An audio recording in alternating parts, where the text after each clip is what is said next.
now, get inside. Folks, this is moving by the Channel 5 area as we speak. As we speak, this is moving by News Channel 5. Dad, are you getting this right now? Good.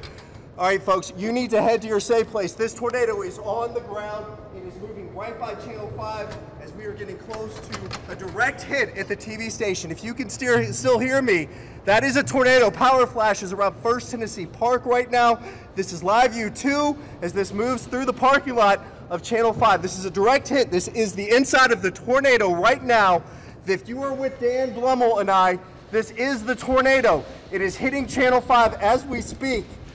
Right now, tornado on the ground. It is hitting Channel 5. It is hitting our TV station at this time, moving through our parking lot as it is now sliding through the area.